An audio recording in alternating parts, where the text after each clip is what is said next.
Okay.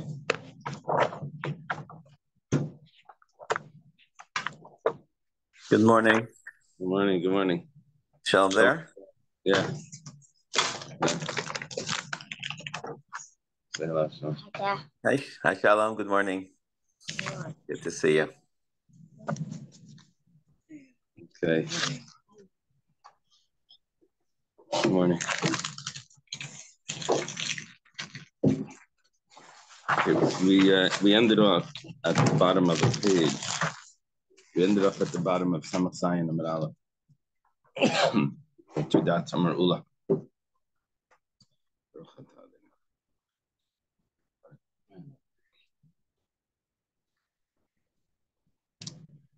Okay. Tomorrow I'm gonna have to end early. A little bit. A flight in the morning. What time? About 8:30. What do you have to get? What time do I have to be there? Yeah. Be there at least 7:30. You should be there earlier. Okay, we thank Hashem we're able to maintain every day. Sorry? I'll be leaving early today also. Oh. Yeah, I hope to get until Samach Samad days today. Okay, thank you. Turn the page. I don't know if we'll make it because the pages are long. One of them is long.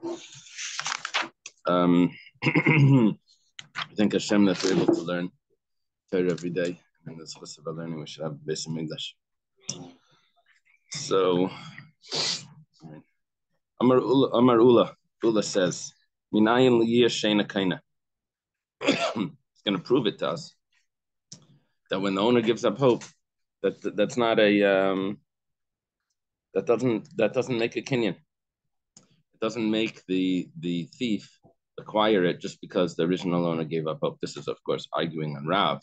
Rav was the opinion that Yish is kaina. Yish alone is kaina. Just Yish, right? That was Rav's opinion. Anyway, Ula says, how do we see that it's not kaina shenemar? There's a pasuk that says, "Ve'vesim gazal esabisech v'sachela." I think the prophet is complaining that the people are bringing sacrifices, stolen animals, lame animals, and sick animals. So it says, "Gazal dami de piseach."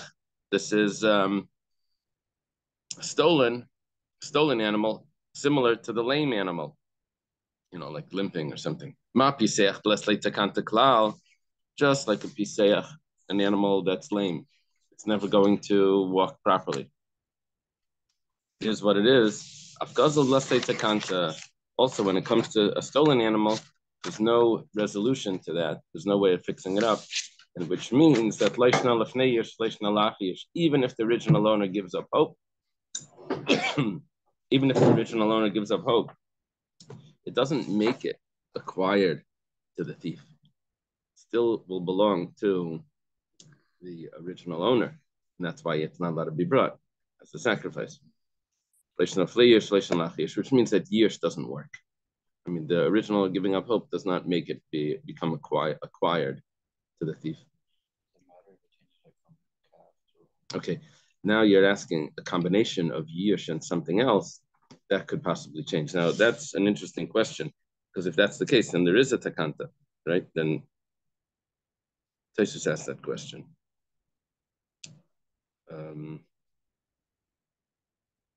The answer, what Taisus gives is that as it is in this state, there is no resolution. A different animal. But yeah, that's a good point. Hillel was asking before we learned that if someone steals an animal and then it matures, it becomes a different name. It becomes a different type of animal. So then that's considered acquiring it.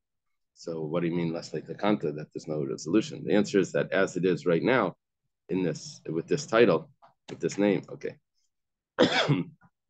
Rava says, Mihacha. He has another source that Yish doesn't work. It says, Karban Ivalaya Gazel.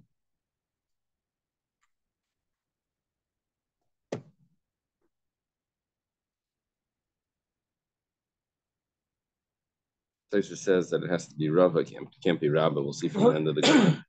But anyway, it says that he has to bring his sacrifice. He can't bring a stolen sacrifice. Emas. When is this? if it's before years, of course he can't bring a stolen one. He can't even consecrate it. We said from Taisus before. Elalav lacha yesh.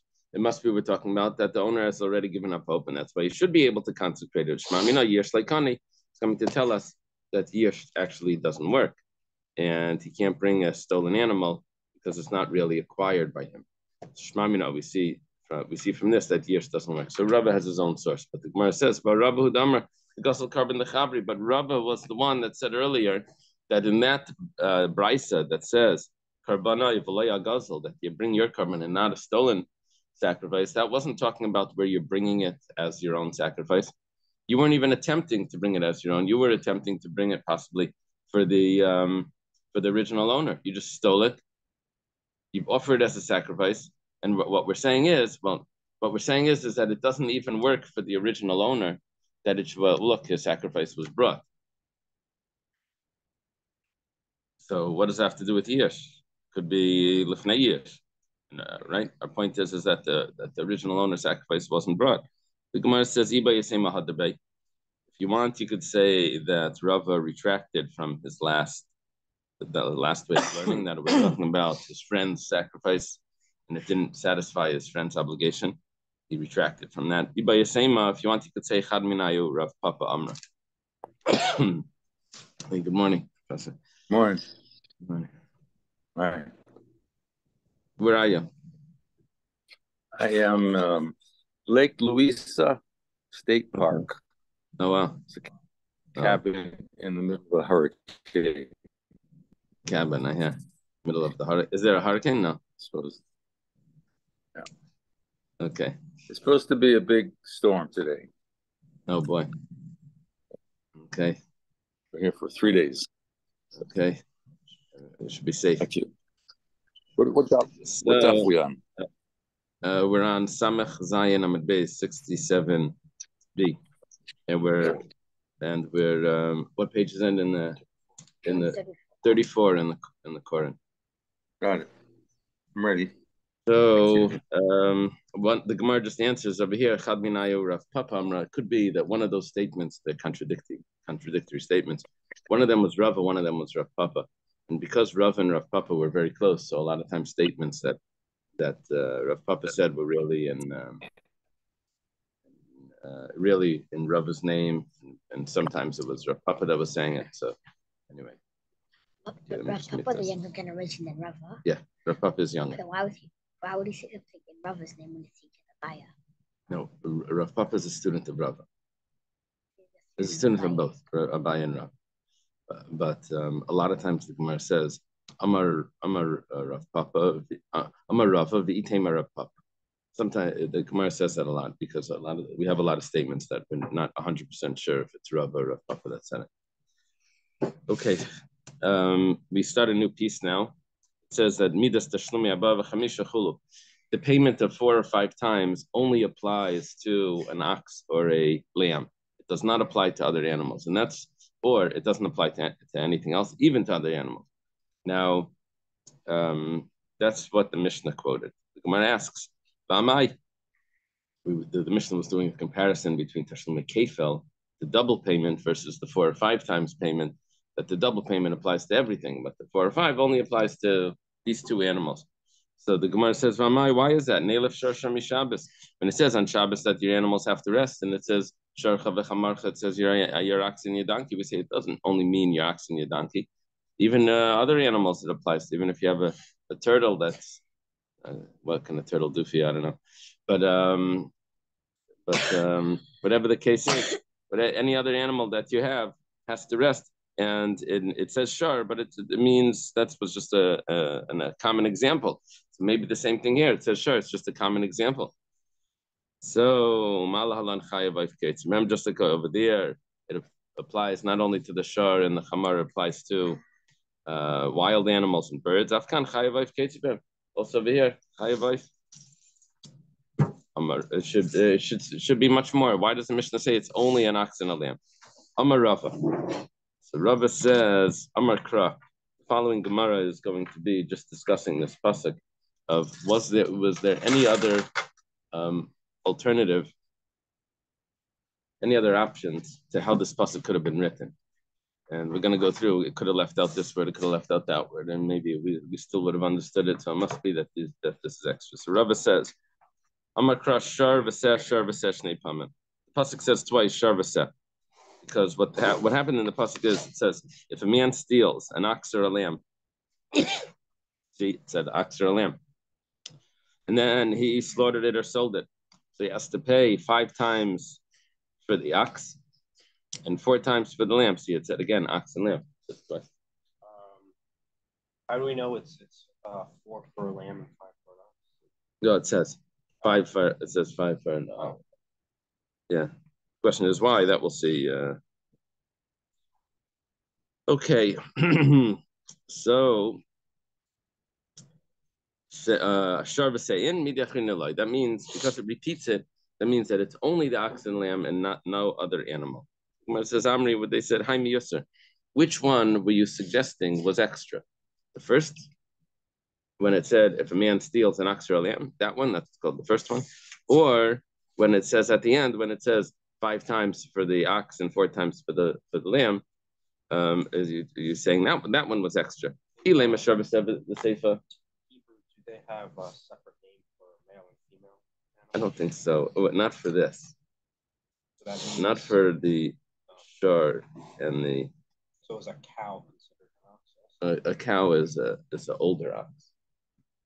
So The ox is in its. I think it's within its second year. The bull would also be considered also. Yeah, it's all the same family. So that would also go under the 5 times. Yeah. It covers a lot of animals. Yeah, but it leaves out the goat and the donkey and the sheep is right, and it leaves out the wild animals if someone has. Yeah.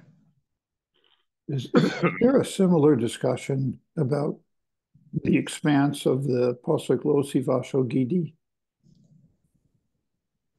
The Kalavimo. Because we accept that it applies to all kosher animals. And I think that's it's rabbinic, I think it's a rabbinic interpretation. Do you know if there's a similar discussion there? I don't remember. I don't remember, but it would make sense that it's there. Yeah. Actually, it is. Yeah, I mean, I got to look in around page 100 in Chulin. 100, 104, somewhere over there. It talks about which types of animals go under these categories. Thank you. Yeah.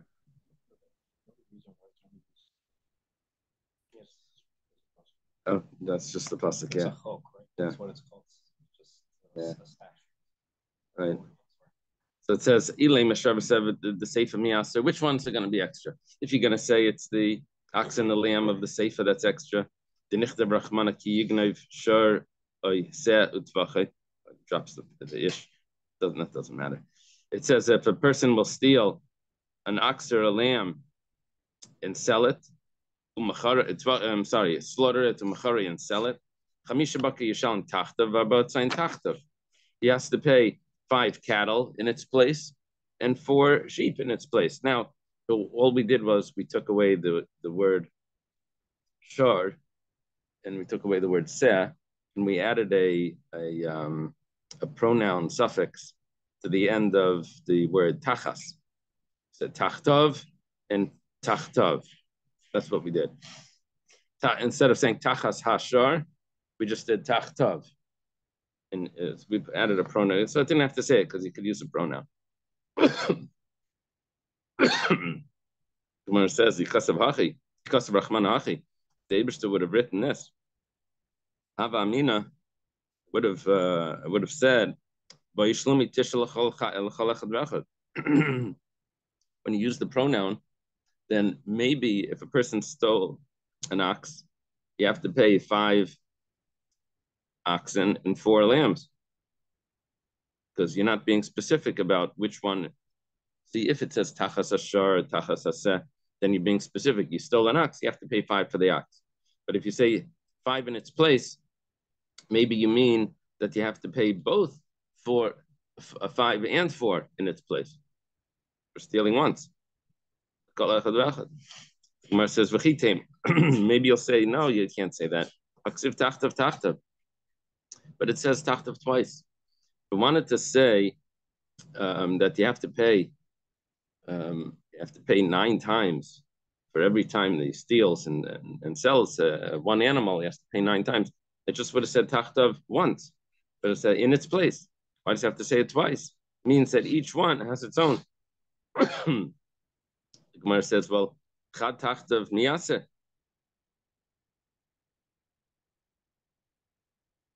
It says the truth is that that's not so, because chad tachtav niyaseh and hahu mibayile ledrasha achrena, because it's being used for another drasha, and so therefore it's as if it only says one tachtav, and one of the tachtavs is being used for something else. The Tanya was taught in a brisa.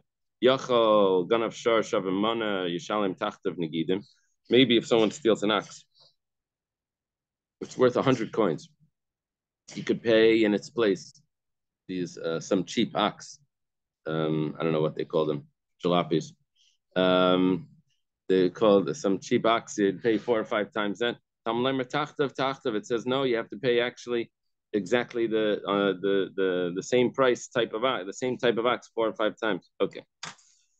So it can't be that the last mention of shar v'seh is the extra one. So because we need it to tell me that you only have to pay 5 times the ox and 4 times the lamb. Otherwise, you would think you'd have to pay 9 times, even though it says tachtav twice. But one of those is teaching me something else. Ella shar said the reisha miyaser must mean that when we said at the beginning, if a person steals an ox or a lamb, that it didn't need to say. Why? Because we'll figure it out from the end. Because it says he has to pay 5 times instead of the ox and 4 times instead of the lamb. It means that we know he stole an ox or a lamb. It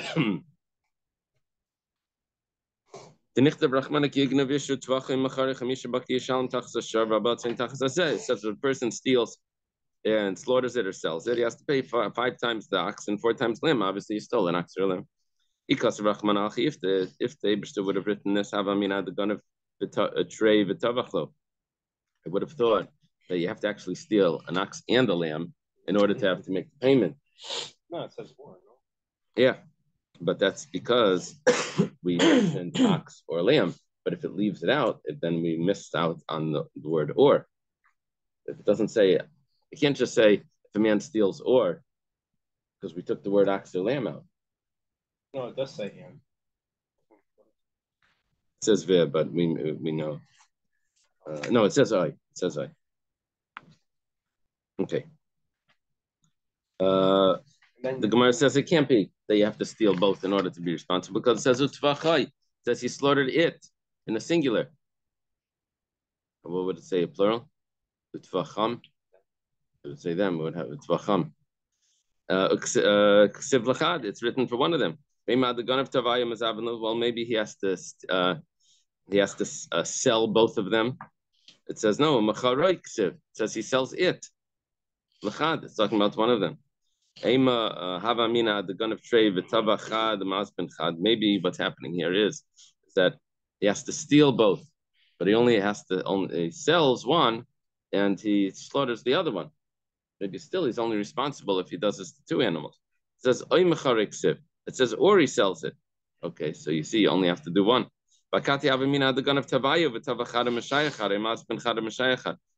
The or is only telling me on the second action. First of all, he has to steal both. Then, if he sells one or he slaughters one, then he would be responsible for to pay for 4 or 5 times. But because it didn't say at the beginning, sure oiseh, because it dropped the whole thing, so you're missing the or. So you don't know that you only have to steal once. Ella sure the sefer said the reisha miyaser. Gemara says could have left out the ox from the end and the lamb from the beginning. This is similar to the sign on Cohen's fresh fish store. Remember the guy Cohen who was going to say what to put on the sign. So he says he sells fish. So he says he doesn't have to put up fish. Whoever walks by the store knows it's a fish store. You can smell the fish. So he says he doesn't have to put up that it's fresh because, of course, what is he selling? Old fish, and he doesn't have to say that it's a store. So of course it's a store. It's not a museum, and everyone knows his name is Cohen. Anyway, he didn't put up any sign. So It's great advertising. anyway, over here we're saying that you could drop this and you can drop that, and we'll still be able to figure everything out without the. How does this work? The Sefer said the Rishmas. The Nichtav Rachmana, the Eberster could have written in the Torah, Ki Yignav Ish Shar Utvachai. If a man will steal an ox and leave out or a lamb, a man will steal an ox and he will slaughter it or sell it. Chamisha Baki Yishalim Tachtav. He has to pay 5 in its place. He left out the word ox now. 5 the value of the sheep or ox, right? 5 times. 5 times the value of, right? So what happens is he left out seh from the beginning, the lamb. He left out the lamb from the beginning, and he leaves out the shar from the end. Shar the safe of a said the Reishal Amali. Why do I need an ox in the end and a lamb in the beginning? It's coming to teach me that only an ox or a lamb and nothing else. See, now you don't need the word or, which we needed at the beginning because he mentioned that it's only one. Shar utvachai, and at the end we throw in that if it's a lamb, it's 4 times. Is it literally yes to reimburse the animals, or can it be the value of that? 5 oxen. I'm not sure. But you know I think it's the value.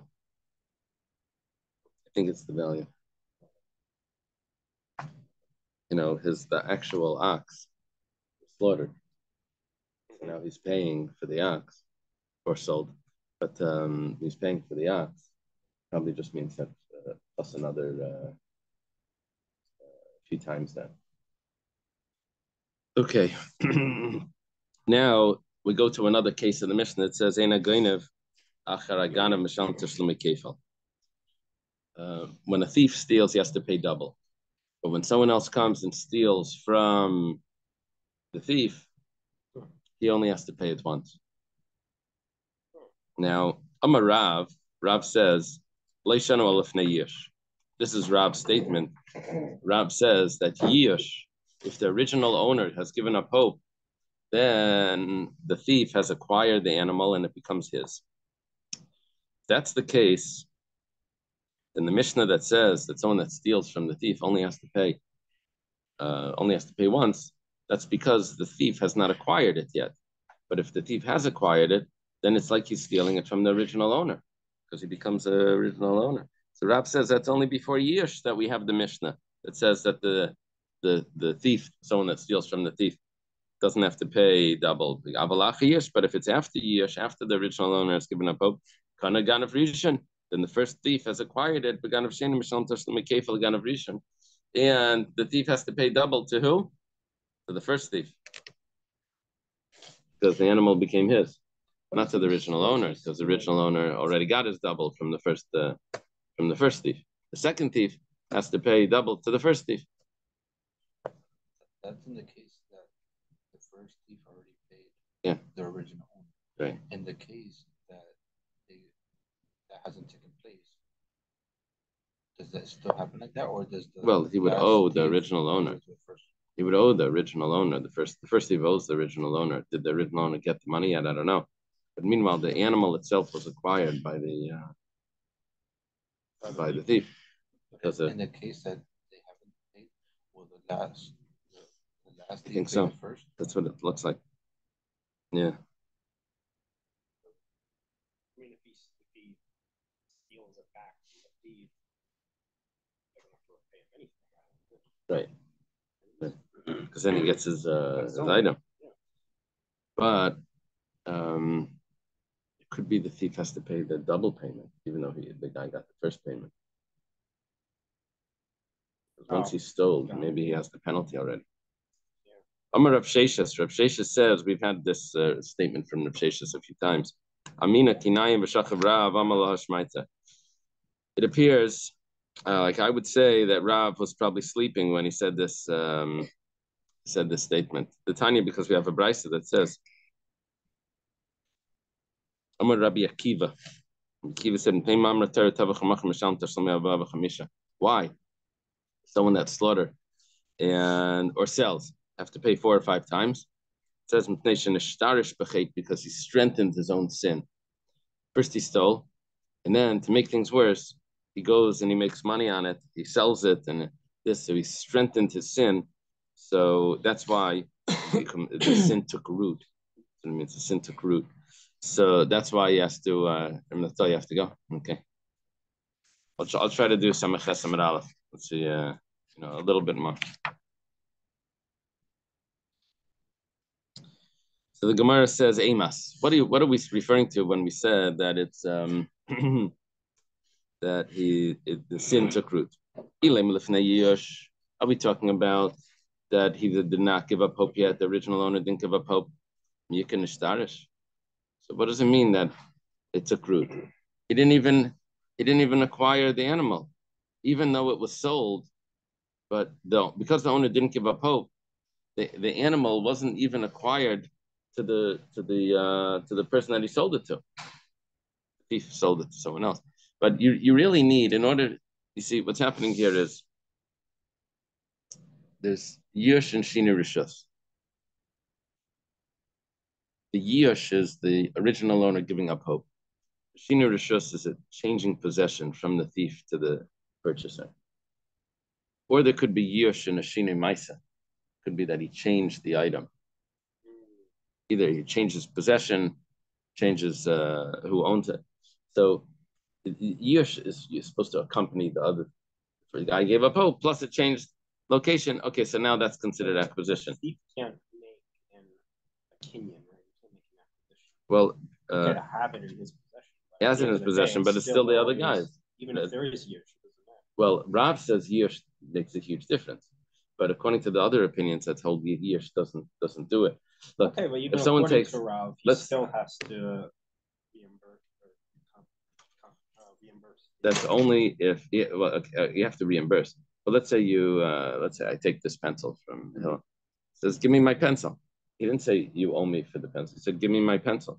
Right? Give me my pencil means because it's still his. Right? If there was Yush, if he gave up on it, he says, hey, you took my pencil, and you owe me for it. That would be different because not that I have to give the original pencil, but it was Yush already. So Yush means that I only owe him for what I took, but not the original item. The original item I've acquired. That's according to Rav. The problem is over here that the statement of Rabbi Akiva was shenishtarish b'chet, that the sin was strengthened. In what way is a sin strengthened if nothing really was accomplished? You made a sale, but the sale is totally invalid because it wasn't yours to sell.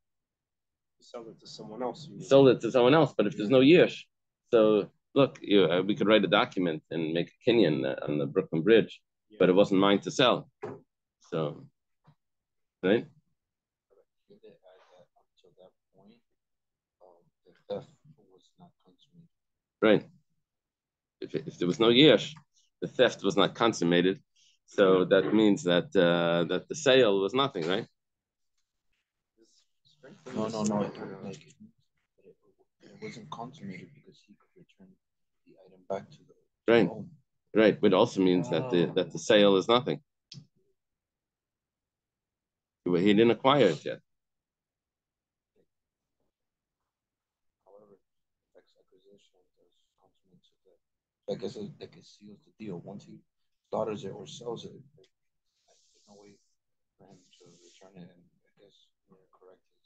1 second. If he slaughtered it, that's a different story. But if he sold it, then how did he sell something that wasn't his?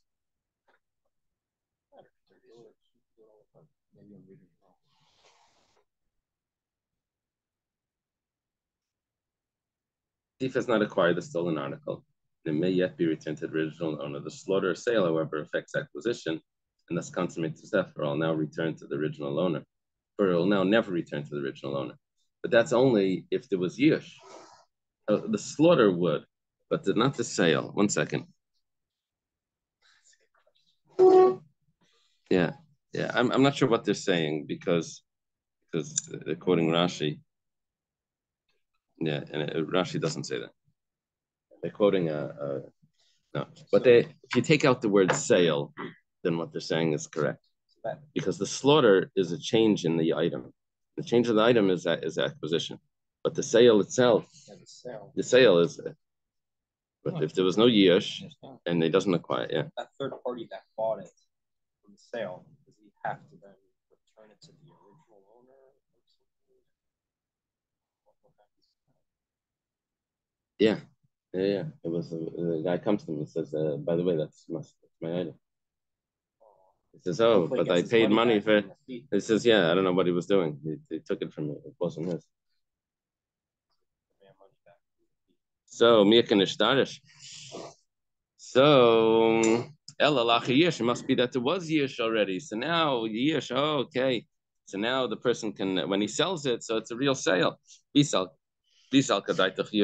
only problem is that if yish makes it, that it's actually becomes, according to Rav, the yish actually makes it that it becomes his item, the thief's item. So then, why does he have to pay 4 or 5 times? See, if you say that the yish together with something else works, the yish together with the sale makes it that it's a valid sale. So fine, okay, it was a valid sale. But if yish itself makes it belong to the thief, and when he sells it, whose item is he selling? His own. So why does he have to pay 4 or 5 times? Sold his own item. He owed the guy. I know I owe him. That's a debt. He was actually slaughtering his own ox, and he was selling his own ox.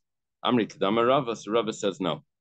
Rava says the reason why he has to pay is not because the sin was strengthened 4 or 5 times. The reason why he has to pay is not because shenishtarish bechet, that the sin was strengthened. The reason is because sheshana bechet. Really, we're talking about that there was no yish. There was no yish.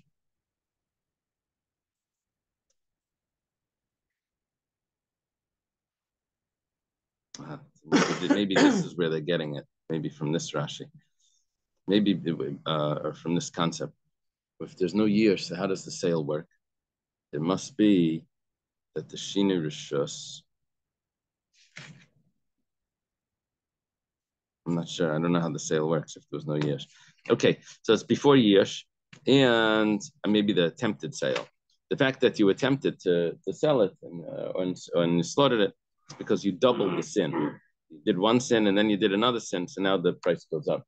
You see that you're getting too into this, you're doing this too often. What is it called? A repeat offender.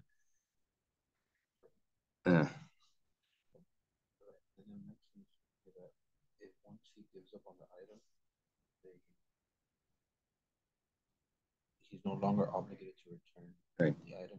According to Rav.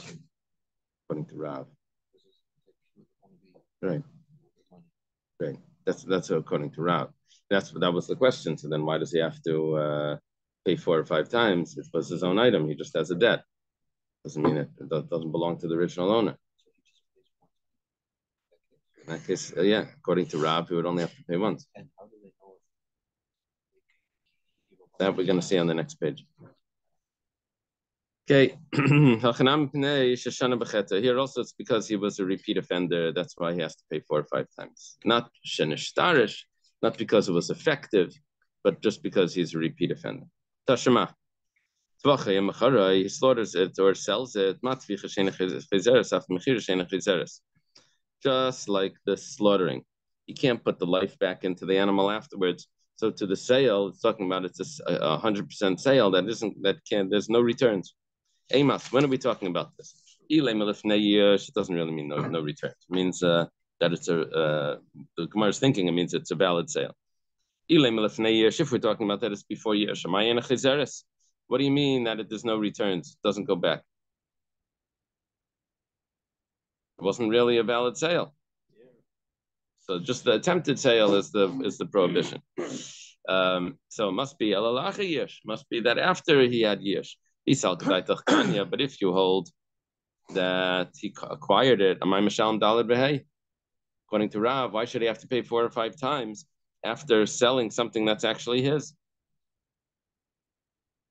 He's selling his own item, like we said before. So Kidamar Rav Nachman, the Gemara now adjusts our understanding of what we were referring to. We thought that it meant that it needs to be a valid sale. A valid sale means that it's acquired by the owner. But Rav Nachman says no, that's not what it was really referring to. What it's referring to is prat l'sheik and l'shleishim yom. We're talking about that he actually did a full sale, not a rental. If he instead of selling it, he rented it. He says, "I'm selling it to you for 30 days," which is a type of rental. So then that wouldn't be considered that he sold it. So over here also, what we're talking about over here is that when it says it needs to be just like a slaughtering is not returned, doesn't go back to its original state, you can't put the life back. So too, a sale is we're not talking about a sale that was only for 30 days. We're talking about a sale that was actually changing possession. But not that it's talking about that the sale was 100% valid according to the to the law, because there was actually a problem here, because there was no yish. You purchase something and give you back the wrong amount of change. Stealing if you don't. By a non-Jew, it says Toras Akum. If they make a mistake, you don't have to correct them. Okay. But if they're relying on you, then it's a problem. And it becomes problematic though when you're dealing with a store where the guy that's working the cashier isn't necessarily the owner. That's a more complicated question. Yeah, it's also make a Kiddush Hashem.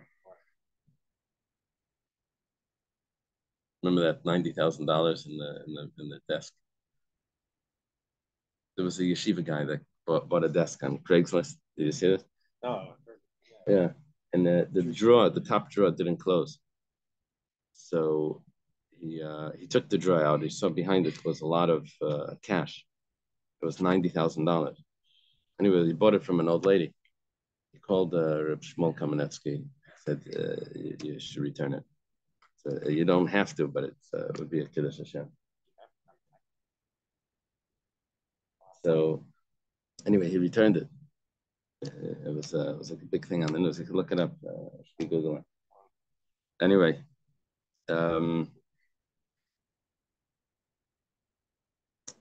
are we holding? So we're talking about, okay, Meisvei. Okay, here goes the big Gemara. We're going to have 3 cases here. And hopefully we get through it. Otherwise, because we're going to have to go over it. It's going to be complicated. Meisvei, the Gemara has a question. Case number 1. All of these cases are going to be where there's 2 people involved. Well, there's the original owner, a thief, and then a second thief. So case number 1 is Ganav, someone stole, and another person stole it from him. Harisha Mishal Tashlim Kefil. First person pays double. That we know. But the second person only pays Karen. Now, what the Gemara is going to discuss, just to spoiler alert, what the Gemara is going to discuss is, was there Yish yet? If there was Yish, then there shouldn't be just paying Karen. You should have to pay double to the first person, to the first thief. Because he acquired it. Okay, let's go first. Principle, yeah. Let's say the first thief stole it and he sold it. And another person came and stole it from the purchaser. First person has to pay 4 or 5 times.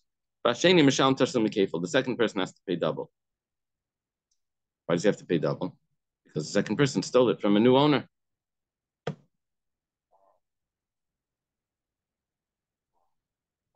Why is it a new owner? Because Yish. First one 4 or 5 times because he sold it. Oh, and it was a sheep or not. A sheep or an ox, right? The second one has to pay double. So, okay, we'll see that this is going to prove something. We'll see in the Gemara. The fact that the second person has to pay double means that the purchaser has acquired it. How did the purchaser acquire it? It must mean that it was sold together with years, that the first original owner has given up hope. Okay. Let's say he, very similar to the last case, but instead of selling it, he slaughtered it. He stole it and slaughtered it, and then another person came and stole it. Now, he stole, obviously, the meat. He couldn't have stole a live animal after it's slaughtered. This first person has to pay 4 or 5 times because he stole and slaughtered. The second person, he doesn't have to pay kefil, ela keren bavad. He only has to pay the keren. Okay.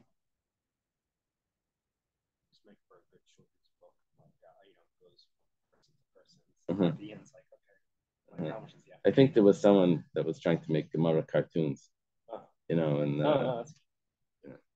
anyway, Kitani Mia. It was taught Mitziasa, the middle case. Remember, the middle case is he stole and he sold. And the halacha was that the second guy that stole it has to pay kefil. So, if he stole it and then he sold it, and another person came and stole it, the first person pays the first thief pays 4 or 5 times, the second person pays double. Why does he pay double? Because he stole it. It was like a new stealing. He stole it from. It wasn't stealing from the ganav. He stole it from the purchaser. Amos. How did this happen? When was this? Shall we talking about that? It was before the original owner gave up hope. Why does the second person have to pay double? I know it changed hands, but if the first owner didn't give up hope, it's still considered in the possession of the original owner. So when he stole it, he's just stealing it from the hands of a thief. Shouldn't have to pay double. Must be that we're talking about that the original owner has given up hope. Okay. But if we say that giving up hope makes him acquire it, we're thinking that when did he give up hope? After the stealing, before the slaughter, before the selling of it. If that's the case, why does the first guy have to pay 4 or 5 times? He sold his own item. The original owner gave up hope, according to Rav. Basu, another question. The Tani Reisha, if you go back to the first case, we mentioned this when we were learning it. If someone steals, and then another person comes and steals from him. So Rishon Misham Tashlumi Kefil, the first person pays Kefil. Vasheni Mishal Malak Keren, second person only pays the principal. Michti, 1 second. Lachi Yish Kaminan. You told me that the second case was talking about after Yish. Probably the first case is after Yish. But if you say that Yish acquires, Sheni Amayin and Mishalim Ela Keren, why the second person only pay Keren? Only pay the principal. Elalav Shmar Mina Yish Lekane. It must be that Yish doesn't acquire. Kasha Rav, and it's a question on Rav. Okay, Amar Rava. This explains, if Yish doesn't acquire, this explains why the second case he has to pay kefil.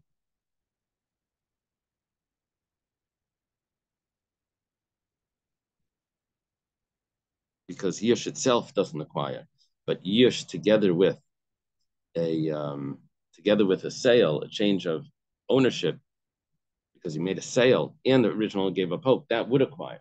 So that's why when someone steals it from the purchaser, he has to pay double because he did acquire it. And that explains why in the first case, when someone else comes and steals it, he only has to pay 1 time because he didn't acquire it, because it was only Yish without it. It was only Yish without a sale, right? That a change is a different story. Once there's a change then he acquires it if he makes a change. Yeah, an improvement or a change in the item. No, once you change the item, then you just make a payment on it. 1 time. Yeah. No, if you stole, you have to pay double. Even if the change. Yeah. Yeah, because that doesn't change that you stole it. We're talking about the 4. If you make a change in it and then you sell it, so then it's hard to make a change. If they're talking about, let's say, the change in the RAM turns from a calf to a ram, then I think you would acquire it and you don't have to pay 4 or 5 times. I think that's what we said before, right? Still pay double well, double you have to pay because double was from the stealing. Amar Rava. So Rava says, "V'tizbra, do you really think Hamataresti? You're asking a kasha on Rav. You're saying that you're from this strong brisa that's asking a kasha on Rav. 1 second. This brisa is self-contradictory. It can't be possible. Ella Diktani Seifa, this that it says, it can't be correct. The Seifa says, Ganav v'tavach uba'achar v'ganvay. If he stole and then he slaughtered, and then someone else came and stole the meat. The first person has to pay 4 or 5 times. Okay, we get that. And the second person only pays keren. 1 second. If all that's left is meat, how come he only has to pay 1 time? He stole it from the purchaser. That's a new owner. He has to pay double for the meat. It must be that we're talking about before yesh. And that's why it's considered stealing from a thief, because it wasn't really acquired. Because you need yesh together with everything. What we're going to do is we're going to change. No, and if you actually change it, and that should acquire even without yesh. I think, as we see that now, what we're going to do is we're going to change the verdict. We're going to change the halacha from the middle one to the end one, and from the end one to the middle one. It goes like this: if he stole and sold, and then someone else came and stole it, the first person has to pay 4 or 5 times. That's easy. But the second person only pays keren because there was no change in the item, so therefore it wasn't acquired. So he's stealing from a thief. He doesn't have to pay double. The shiner is just below yesh leikani because he wasn't miyayish. The original owner didn't give up hope, and it just changed possession, changed hands. But that doesn't acquire. However, ganav v'tavach. But if he stole and slaughtered a bacham v'ganvay, and then someone else came and stole it, the second person has to pay double because he did an action. That's a different story. Once you do an action, then he acquires it even without yesh. Okay. Rav Papa, that was Rava's answer. Rava's answer is that we just adjust the brisa and then it's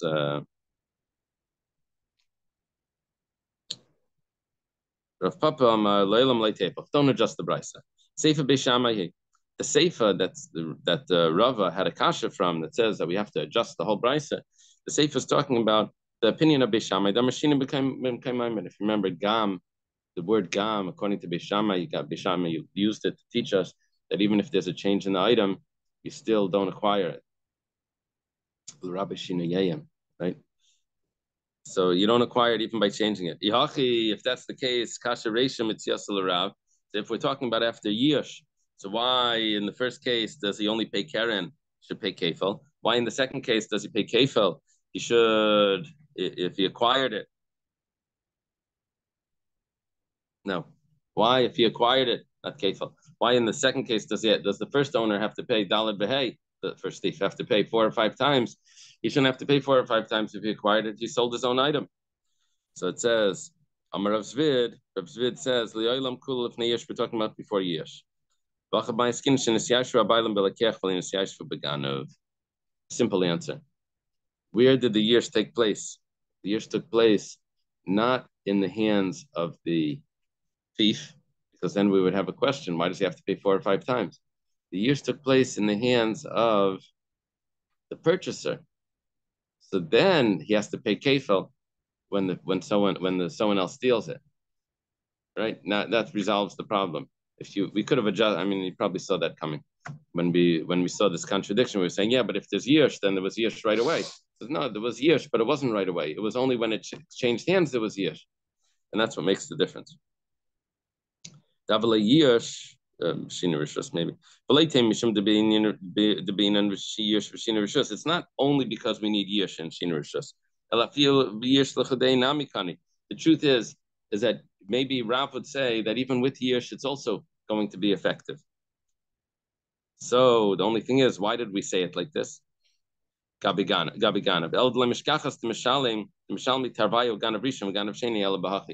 But if we want to get a case where the first ganav pays dalad v'hei in the 4 or 5 times, and the second ganav pays double, that is only possible if there was yish in the middle.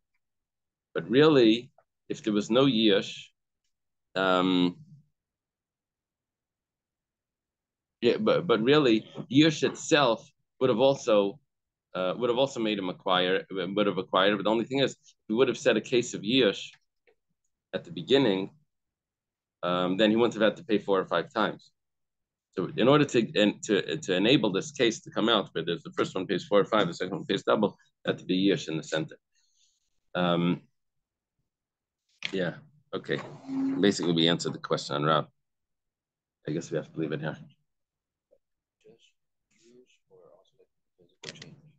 Apparently, the physical change works without yish. That we'll see a little later. But shinu rishus, changing possession, works together with yish. Yeah.